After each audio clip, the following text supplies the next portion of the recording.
Assalamualaikum warahmatullahi wabarakatuh. Alhamdulillahilladzi arsala rasulahu bil huda wa dinil haqq liyudhhirahu 'alad dini kullih wa kafa billahi syahida. Asyhadu an la ilaha illallah wahdahu la syarikalah wa asyhadu anna Muhammadan 'abduhu wa rasuluhu la nabiyya ba'dah. Allahumma shalli 'ala Muhammad wa 'ala ali Muhammad kama shallaita 'ala Ibrahim wa 'ala ali Ibrahim fil 'alamin innaka Hamidum Majid. Saudara sekalian yang berbahagia, marilah kita senantiasa membiasakan diri mensyukuri nikmat yang Allah berikan kepada kita. Terlebih lagi, pada hari ini kita masih diberikan nafas, kita masih diberikan kesehatan, sehingga kita masih dapat berjumpa dengan bulan yang penuh berkah, yaitu bulan suci Ramadan 1441 Hijriah. Keistimewaan bulan Ramadan salah satunya diisyaratkan oleh Nabi, bahwa kita 2 bulan sebelum datangnya bulan Ramadan dianjurkan untuk berdoa agar kita bertemu dengan bulan Ramadan. Nabi mengajarkan kita untuk berdoa, Allahumma barik lana fi Rajab wa Sya'ban wa ballighna Ramadan. Ya Allah, berkahilah kami di bulan Rajab dan Sya'ban dan pertemukan kami dengan bulan Ramadan. Tidak ada bulan selain Ramadan yang oleh Nabi dianjurkan bagi kita untuk berdoa agar kita bertemu dengan bulan tersebut, kecuali hanya bulan Ramadan. Itu merupakan isyarat Nabi bahwa bulan Ramadan adalah bulan yang istimewa dibanding dengan bulan-bulan yang lain. Keistimewaan tersebut tak terhitung jumlahnya. Misalnya, segala amal kebajikan yang dilaksanakan di bulan Ramadan akan dilipat gandakan. Sedekah yang terbaik adalah sedekah di bulan Ramadan. Kemudian bulan Ramadan merupakan bulan dihapuskannya dosa-dosa umat manusia dan lain sebagainya. Itulah keistimewaan bulan Ramadan. Karena itulah, sebagai manusia, mestinya kita mensyukuri nikmat agung itu yang diberikan oleh Allah Subhanahu wa Ta'ala. Salawat dan salam semoga selalu tercurahkan kepada Nabiullah Muhammad sallallahu alaihi wasallam. Semoga kita termasuk orang-orang yang istiqomah untuk menjalankan sunnah-sunnahnya hingga akhir hayat kelak. Saudara sekalian yang berbahagia, ajaran Islam secara garis besar meliputi 3 hal. Yang pertama adalah al-aqidah, aspek tata keyakinan. Yang kedua adalah al-ibadah, aspek tata peribadatan. Dan yang ketiga adalah al-akhlak atau aspek tata perilaku. Akhlak tersebut merupakan the ultimate goal. Akhlak itu adalah tujuan terakhir dari 2 pilar yang lain. Manakala akidah seseorang itu bagus, ibadah seseorang itu bagus, maka pada diri seseorang itu akan terwujud sikap dan perilaku yang baik yang sesuai dengan ajaran-ajaran Islam. Itulah sebabnya Nabi Muhammad SAW bersabda, Innama bu'ithu liutammima makarimal akhlak. Sesungguhnya aku diutus ke muka bumi tidak lain kecuali untuk menyempurnakan akhlak manusia. Dalam redaksi yang lain disebutkan, Innama bu'ithu liutammima shalihal akhlak. Sesungguhnya aku diutus ke muka bumi untuk menyempurnakan kesalehan akhlak umat manusia. Nabi Muhammad diutus ke bumi untuk menyampaikan tata keyakinan dan tata peribadatan yang kemudian puncaknya adalah al-akhlaqul karimah atau akhlak yang baik. Kalau kita berbicara al-akhlak secara etimologi atau secara bahasa berasal dari kata al-khuluq yang artinya budi pekerti, tabiat, perilaku dan semacamnya. Kata al-khuluq memiliki akar kata yang sama dengan kata al-khaliq dan kata al-makhluk. Al-khaliq itu adalah pencipta, Tuhan. Sementara al-makhluk adalah hamba. Maka ketika kita melihat pengertian akhlak secara bahasa, kita bisa mengambil pelajaran bahwa akhlak itu adalah kesinambungan antara kehendak al-khaliq atau kehendak Tuhan dengan sikap dan perilaku al-makhluk. Maka apa akhlak yang baik? Akhlak yang baik adalah yang sesuai dengan kehendak Tuhan. Yang seperti apa yang sesuai dengan kehendak Tuhan? Sesuai dengan yang diatur di dalam dua sumber utama ajaran Islam, yaitu Al-Quran dan As-Sunnah. Saudara sekalian yang berbahagia, salah satu akhlak yang sangat ditekankan di dalam Islam adalah rendah hati atau at-tawadhu. Selain di dalam Islam, menurut nilai-nilai moralitas yang dikembangkan oleh Barat, sikap rendah hati juga merupakan sikap yang ditekankan, yang biasa disebut dengan istilah humility. Akan tetapi antara akhlak di dalam Islam yang salah satunya adalah at-tawadhu dengan nilai moralitas Barat yang salah satunya adalah humility, memiliki perbedaan konsep. Kalau humility, konsep rendah hati di dalam Barat hanya menekankan kepada tata hubungan antara manusia dengan manusia yang lain. Sementara at-tawadhu di dalam Islam bukan hanya menekankan antara hubungan manusia dengan manusia yang lain, akan tetapi juga hubungan antara manusia dengan Tuhannya. Oleh karenanya maka di dalam konsep Islam, kenapa seseorang menjadi rendah hati? Itu berawal dari kesadaran manusia akan kekuasaan Allah. Ketika manusia merasa diri sebagai orang yang berpengetahuan, maka kita menyadari ada Al-Alim, ada Zat yang Maha Mengetahui. Ketika kita merasa diri memiliki harta yang bergelimang, maka ada Al-Ghani, Sang Maha Kaya. Ketika kita merasa badan kita kekar dan memiliki kekuatan fisik yang luar biasa, maka kita sadar ada Al-Aziz, ada Zat yang Maha Perkasa. Dari situlah maka manusia memiliki kesadaran moral bahwa dirinya tidak memiliki apa-apa jika dirinya tidak diberikan anugerah berupa nikmat oleh Allah Subhanahu wa Ta'ala.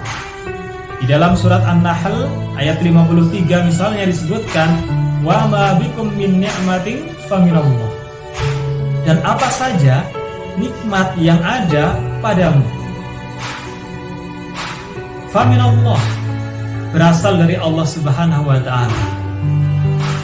Maka nikmat-nikmat yang membuat kita bahagia, yang terkadang membuat kita bangga diri, semuanya harus kita sadari berasal dari Allah Subhanahu wa Ta'ala.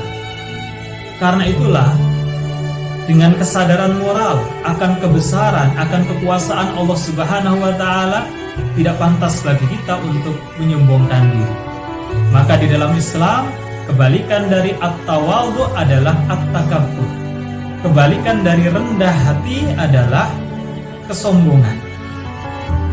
Ya, saudara sekalian yang berbahagia, maka misalnya dalam konteks keilmuan, terkadang orang jumawa dengan ilmu yang dimiliki merasa seolah-olah ilmunya lebih tinggi dibanding dengan orang lain. Maka Allah sudah memberikan peringatan di dalam Al-Quran terkait dengan orang yang sombong dengan ilmunya. Apa kata Allah? Wa fawqa dhi ilmin alim. Dan di atas orang yang memiliki pengetahuan ada Sang Maha Mengetahui, yaitu Allah Subhanahu wa Ta'ala.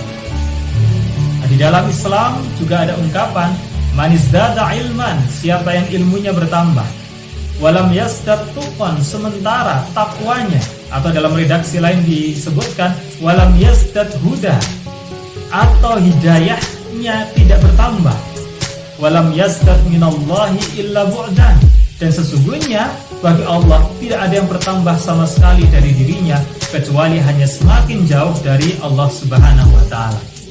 Itulah sebenarnya di sana ada korelasi antara ilmu yang dimiliki oleh manusia dengan tingkat ketakwaan seseorang. Normalnya semakin tinggi ilmu seseorang, maka tingkat ketakwaannya juga semakin tinggi. Semakin tinggi ilmu seseorang, maka ketakutan kepada Allah juga akan semakin tinggi. Semakin tinggi ilmu seseorang, ketaatan seorang hamba kepada Allah akan semakin tinggi, termasuk ketaatan untuk berbuat rendah hati atau tawadhu. Nah, sehingga bagi Allah, ketika orang merasa ilmunya bertambah, ilmunya tinggi, tetapi orang itu tidak semakin rendah hati, justru semakin sombong, semakin angkuh dengan ilmu yang ia miliki, maka sesungguhnya tidak ada yang bertambah sama sekali dari dirinya, kecuali hanya semakin jauh dari Allah Subhanahu wa Ta'ala. Saudara sekalian yang berbahagia, terkadang orang beranggapan bahwa orang yang rendah hati akan menjadikan persepsi manusia lain kepadanya menjadi rendah juga. Orang yang sebenarnya punya ilmu pengetahuan tinggi, tapi dia rendah hati, orang menganggap bisa jadi orang lain akan mempersepsikan dia sebagai orang bodoh.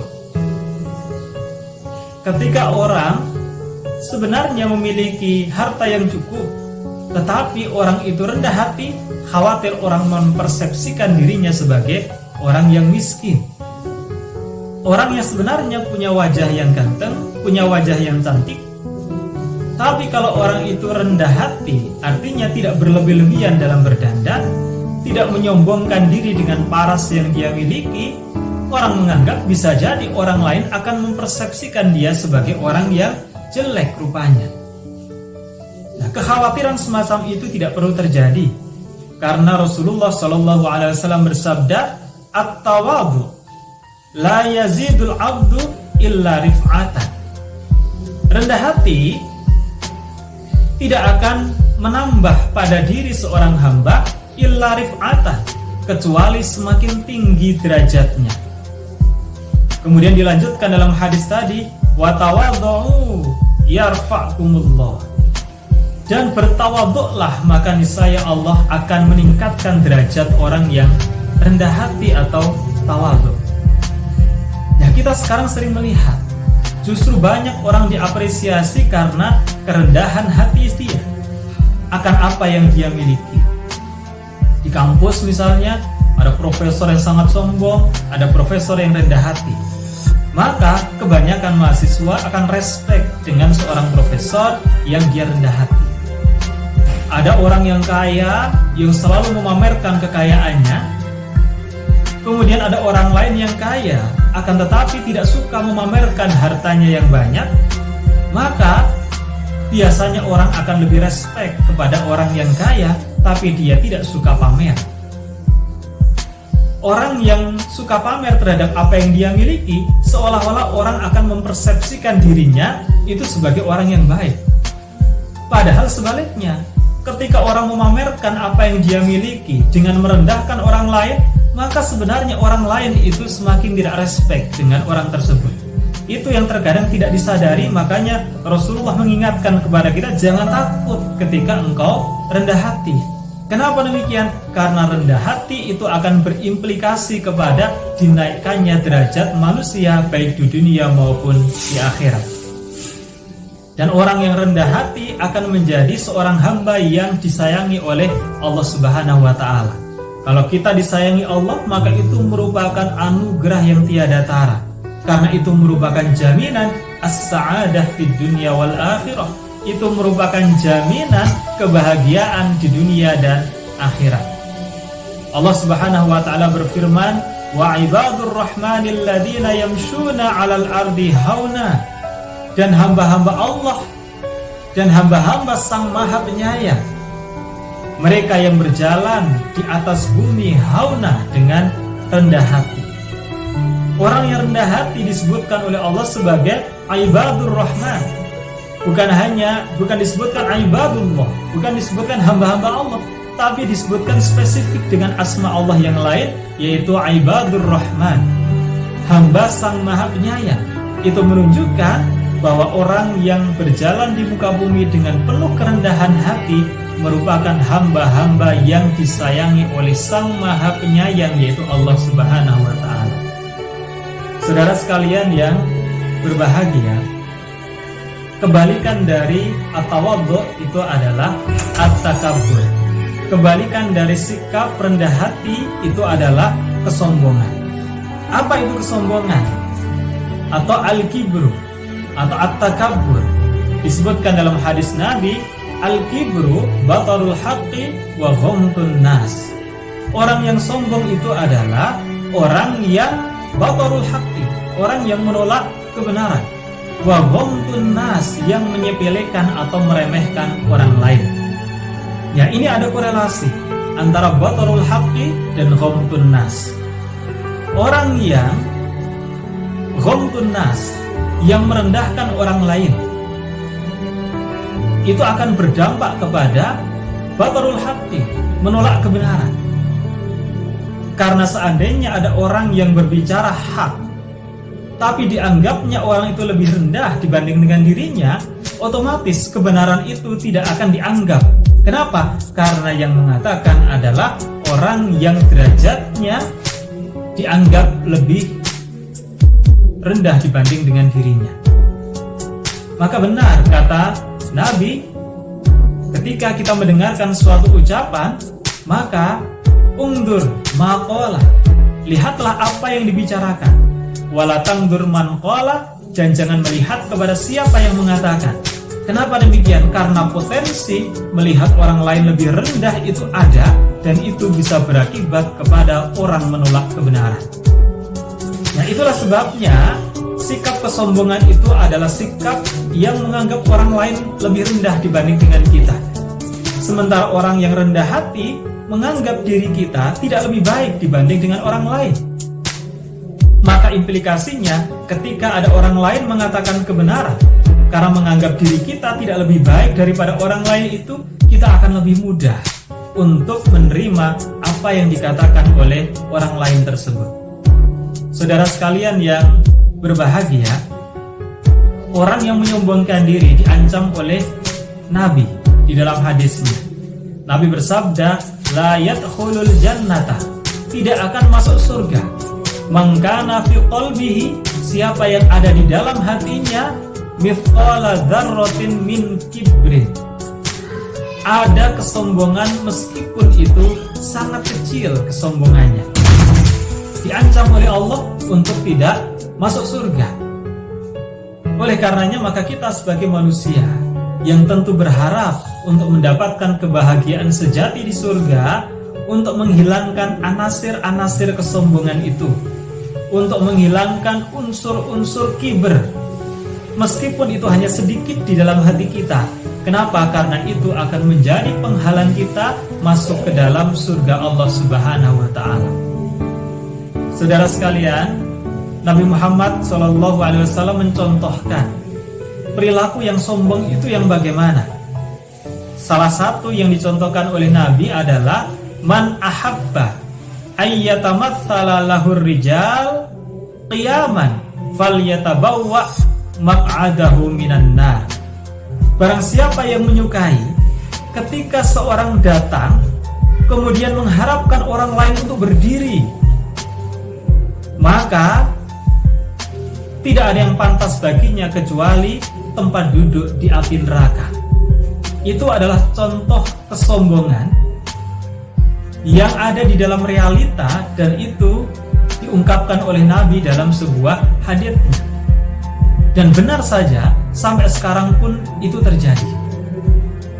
Merupakan ujian bagi orang yang menjadi pejabat, merupakan ujian bagi orang yang menjadi pribadi yang dihormati oleh masyarakat, agar ia tetap rendah hati. Salah satu indikatornya, ketika dia datang, maka dia tidak berharap orang-orang itu berdiri untuk memberikan penghormatan. Kenapa demikian? Karena itu merupakan bagian dari kesombongan. Saudara sekalian yang berbahagia,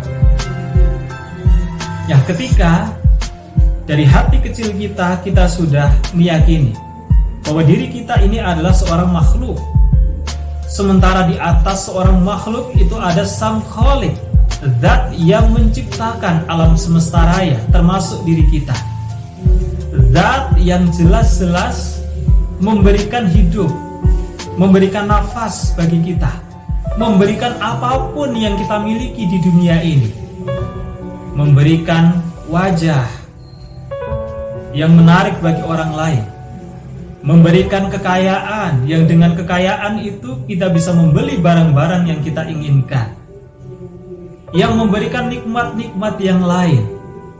Meskipun potensi untuk menyombongkan diri itu ada, tetapi dengan kesadaran yang kuat bahwa kita itu adalah kecil, maka itu bisa dijadikan sebagai kontrol diri bagi kita untuk tidak berbuat sombong, yang itu sangat merugikan kita, justru merendahkan martabat kita baik di dunia maupun di akhirat kelak. Saudara sekalian yang berbahagia, meskipun ini nampak kecil, akan tetapi ini merupakan hal yang besar di sisi Allah Subhanahu wa Ta'ala. Kalau ini bukan merupakan hal yang besar, maka tidak mungkin Nabi Muhammad SAW memberikan ancaman dalam hadisnya, la yadkhulul jannata man kana fi qalbihi mithqala dzarratin min kibr.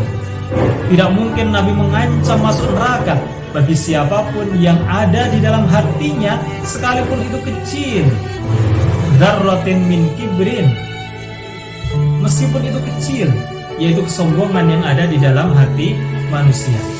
Terkadang apa yang kecil menurut diri kita, sesungguhnya di sisi Allah itu merupakan hal yang sangat besar. Makanya Nabi Muhammad juga bersabda, la tahqiranna minal ma'rufi syai'an. Janganlah menghina dari kebaikan, meskipun kebaikan itu kecil.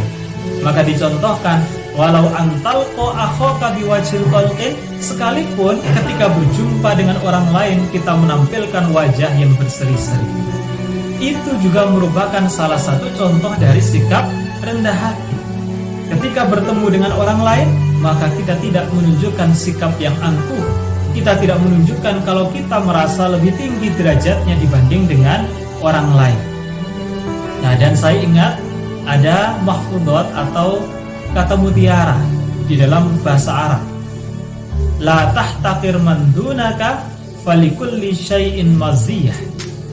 Janganlah menghina orang lain. Falikulli syai'in maziyah. Kenapa demikian? Karena segala sesuatu itu memiliki kelebihan. Tidak ada makhluk di dunia ini, apalagi manusia, yang diciptakan tidak memiliki kelebihan apapun. Pasti ada yang membedakan dari dirinya terhadap orang lain, di mana dirinya itu punya kelebihan tertentu dibanding dengan orang lain. Ketika ada seseorang yang diberikan anugerah kelebihan berupa ilmu, maka orang yang bodoh jangan dikira tidak punya kelebihan. Bisa jadi dia punya kelebihan, yaitu sifat lebih rendah hati misalnya, atau dia memiliki sifat syukur. Orang yang bergelimang harta melihat orang yang hartanya sedikit, jangan dikira bahwa orang lain itu tidak punya kelebihan dibanding dengan kita. Barangkali kelebihan kita hanya soal harta, tapi orang lain punya kelebihan lain. Misalnya kita kurang bersyukur, sementara orang yang tidak bergelimang harta lebih bersyukur dibanding dengan kita. Tentu orang itu lebih kaya hakikatnya dibanding dengan diri kita. Nah, kekayaan inilah salah satunya yang juga seringkali menjadikan seseorang sombong, menjadikan seseorang berbangga diri. Oleh karenanya maka Nabi Muhammad juga bersabda bahwa laisal ghina, kekayaan, an kathratil mal, terkait dengan banyaknya harta. Walakinnal ghina, akan tetapi kekayaan itu adalah ghinan nafs, kekayaan hati. Orang yang kaya tapi sombong dengan orang miskin tapi rendah hati atas kelebihan lain yang dia miliki, maka sesungguhnya orang yang miskin harta itulah yang lebih kaya. Kenapa? Karena hatinya itu lebih kaya, ghinan nafs. Terkadang juga yang seringkali dijadikan sebagai alat untuk menyombongkan diri adalah rupawannya seorang laki-laki atau rupawatinya seorang perempuan, atau aksesoris yang dimiliki. Makanya di dalam pepatah bahasa Arab yang sangat masyhur dikenal ada ungkapan laisal jamal bi athwabin tuzayyinuha. Keindahan segala sesuatu itu tidak dilihat dari athwabin tuzayyinuha, tidak dilihat dari pakaian atau aksesoris yang dikenakan oleh seseorang. Walakinnal jamal, akan tetapi keindahan itu adalah jamalal aqli wal adabi, yaitu keindahan akal dan adabnya, keindahan intelektual dan keindahan moralitas. Oleh karenanya, maka sebaik-baik manusia adalah ahsanuhum khuluqan, yang paling baik akhlaknya, wa anfa'uhum linnas, dan yang paling banyak memberikan manfaat untuk umat manusia. Nah, orang yang bermanfaat bagi umat manusia, salah satunya adalah kalau orang itu memiliki ilmu pengetahuan yang tinggi. Itulah sebabnya disebutkan fadlul alimi 'alal 'abidi kafadlil qamari 'ala sairil kawakib. Keutamaan orang yang berilmu dibanding dengan ahli ibadah itu seperti bulan yang dibandingkan dengan bintang-bintang, di mana bulan itu nampak bercahaya sementara bintang-bintang itu tidak lebih bercahaya daripada bulan. Kenapa demikian? Karena seorang alim lebih berpotensi menjadi anfa'uhum linnas, orang yang banyak memberikan manfaat untuk orang lain dibandingkan dengan seorang ahli ibadah. Orang yang berilmu, dia tidak menerangi dirinya saja, tapi dia memberikan nur, memberikan cahaya juga kepada orang lain.